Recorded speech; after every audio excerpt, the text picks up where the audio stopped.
আসসালামু আলাইকুম। আজকে আমরা পরিফেরা পর্বের যে বৈশিষ্ট্যগুলো আছে সেই পরিফেরা পর্বের বৈশিষ্ট্যগুলো থেকে জেনে নিব কিভাবে আমরা সহজে আয়ত্তে আনতে পারি। তো ফার্স্ট অফ অল আমরা জেনে নেই এই যে পরিফেরা পর্ব আছে, এই পরিফেরা পর্বের অপর নাম কি, মানে পরিফেরা পর্বের প্রাণীদেরকে অপর কি নামে ডাকা হয়। এদেরকে ডাকা হয় হচ্ছে, অথবা এই পরিফেরা পর্বের প্রাণীদের সিডরাল প্রাণী নামেও ডাকা হয়। এটা কিন্তু পরীক্ষায় প্রশ্ন আসতে পারে। যদি পরীক্ষায় কখনো প্রশ্ন আসে যে পরিফেরা পর্বের প্রাণীদের অপর কি নামে ডাকা হয়, তাহলে উত্তর হবে কি? সিডরাল প্রাণী। এই উত্তর হবে এটা, সিডরাল প্রাণী। অথবা এদেরকে স্পঞ্জ নামেও ডাকা হয়। পরিফেরা পর্বের প্রাণীদেরকে স্পঞ্জ নামেও ডাকা হয়। এটাও এটাও পরীক্ষায় আসতে পারে যে পরিফেরা পর্বের প্রাণীদেরকে কি নামে ডাকা হয়। এই স্পঞ্জ নামে ডাকা হয়, অথবা এই সিডরাল প্রাণী নামে ডাকা হয়। তাহলে পরিফেরা পর্বের প্রাণীর অপর নাম কি? সিডরাল প্রাণী অথবা স্পঞ্জ। এখন আমরা পরিফেরা পর্বের বৈশিষ্ট্যগুলো জেনে নেই। এটা আমরা মনে রাখবো হচ্ছে অনেক স্পঞ্জ দিয়ে। অনেক স্পঞ্জ দিয়ে এটা মনে রাখবো। তাহলে বৈশিষ্ট্যগুলো আমরা কিভাবে মনে রাখবো? বৈশিষ্ট্যগুলো আমরা মনে রাখবো হচ্ছে অনেক স্পঞ্জ দিয়ে। এই অনেকের এই অ দিয়ে আমরা মনে রাখবো হচ্ছে অস্ট্রিয়া। যদি পরীক্ষায় প্রশ্ন আসে যে অস্ট্রিয়া কোন পর্বের প্রাণীতে থাকে, তাহলে আমরা কি দেখাবো? পরিফেরা পর্বের প্রাণীতে অস্ট্রিয়া থাকে। দেন এই ওতে আমরা মনে রাখবো হচ্ছে অস্কুলাম। এই অনেকের অদি এই মনে রাখবো আমরা হচ্ছে এই অস্কুলাম।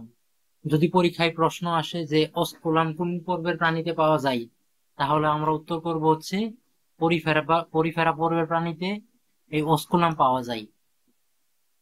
তারপরের এই দন্তের নতে আমরা মনে রাখবো হচ্ছে নালীতন্ত্র। যদি পরীক্ষায় প্রশ্ন আসে নালীতন্ত্র কোন পর্বের প্রাণীতে পাওয়া যায়, তাহলে আমরা দাগাবো পরিফেরা পর্বের প্রাণীতে এই নালীতন্ত্র পাওয়া যায়। আর এই দন্তের নতে আমরা আরেকটা মনে রাখতে পারি হচ্ছে নিশ্চল। পরিফেরা পর্বের প্রাণীতে পূর্ণাঙ্গ প্রাণীরা হচ্ছে নিশ্চল, অর্থাৎ মুভমেন্ট করতে পারে না। তাহলে দন্তের নতে কি কি মনে রাখতেছি আমরা? একটা হচ্ছে নালীতন্ত্র, আর একটা হচ্ছে নিশ্চল। পরীক্ষায় প্রশ্ন আসতেই পারে যে নালীতন্ত্র কোন পর্বের প্রাণীতে পাওয়া যায়, আমরা দেখাবো পরিফেরা পর্বের প্রাণীতে। তারপর এই কতে আমরা মনে রাখবো হচ্ছে কোয়ানোসাইট। যদি পরীক্ষায় প্রশ্ন আসে কোয়ানোসাইট কোন পর্বের প্রাণীতে পাওয়া যায়, উত্তর হবে পরিফেরা পর্বের প্রাণীতে কোয়ানোসাইট পাওয়া যায়। তাহলে কোয়ানোসাইট পাওয়া যায় কোন পর্বের প্রাণীতে? উত্তর হবে পরিফেরা পর্বের প্রাণীতে। এরপরের এই স্পঞ্জ দিয়ে আমরা মনে রাখবো হচ্ছে স্পঞ্জোসিল। স্পঞ্জ দিয়ে কি মনে রাখতেছি আমরা? স্পঞ্জোসিল অ্যান্ড স্পিকিউল। স্পঞ্জোসিল, স্পিকিউল অথবা স্পঞ্জ। এই স্পঞ্জ দিয়ে আমরা কি মনে রাখতেছি? এই স্পঞ্জ দিয়ে মনে রাখতেছি হচ্ছে স্পঞ্জোসিল অথবা স্পিকিউল অথবা স্পঞ্জিন। এগুলো সবই কোন পর্বের প্রাণীতে থাকে? এগুলো থাকে হচ্ছে পরিফেরা পর্বের প্রাণীতে। এখন আমরা পুরোটা কিভাবে মনে রাখতেছি? খুবই সিম্পল একটা ওয়ার্ড, সেটা হচ্ছে অনেক স্পঞ্জ। এই অনেক স্পঞ্জ দিয়ে আমরা পুরো পরিফেরা পর্বের বৈশিষ্ট্যগুলো মনে রাখতেছি। তবে এই অনেকের শরীরে দিয়ে দুইটা মনে রাখতেছি, একটা হইতেছে অস্ট্রিয়া নামক ছিদ্রপথ থাকতেছে পরিফেরা পর্বের প্রাণীতে, অস্কুলাম থাকতেছে পরিফেরা পর্বের প্রাণীতে। এই দন্তের মধ্যে দুইটা মনে রাখতেছি আমরা, একটা হচ্ছে নালীতন্ত্র থাকতেছে পরিফেরা পর্বের প্রাণীতে, আর প্রাণীগুলা হচ্ছে নিশ্চল। দেন এই ক দিয়ে মনে রাখতেছি আমরা কোয়ানোসাইট। কোয়ানোসাইট থাকতেছে কোন পর্বের প্রাণীতে? পরিফেরা পর্বের প্রাণীতে। এই স্পঞ্জ দিয়ে আমরা মনে রাখতেছি হচ্ছে স্পঞ্জোসিল, স্পিকিউল আর স্পঞ্জিন। এগুলো সবই থাকতেছে হচ্ছে পরিফেরা পর্বের প্রাণীতে। স্পিকিউল কি? স্পিকিউল হচ্ছে এক ধরনের কাঁটা, তৃণময় এক ধরনের কাঁটা হচ্ছে স্পিকিউল। আর স্পিকিউলের অপর নাম হচ্ছে এই স্পঞ্জিং। এগুলো হচ্ছে এক ধরনের কাঁটা। এগুলো কি দিয়ে গঠিত হয়? জৈব তন্তু দিয়ে গঠিত হয়। আর স্পঞ্জোসিল যেটা, আর এই স্পঞ্জোসিল হচ্ছে একটা দেহ গহ্বর। স্পঞ্জোসিল কি? একটা দেহ গহ্বর। এটা হচ্ছে অস্কুলাম নামক এই ছিদ্র দিয়ে দেহের বাইরে উন্মুক্ত হয় এই স্পঞ্জোসিলটা। এই স্পঞ্জোসিলটা এই অস্কুলাম নামক ছিদ্রপথে দেহের বাইরের দিকে উন্মুক্ত হয়।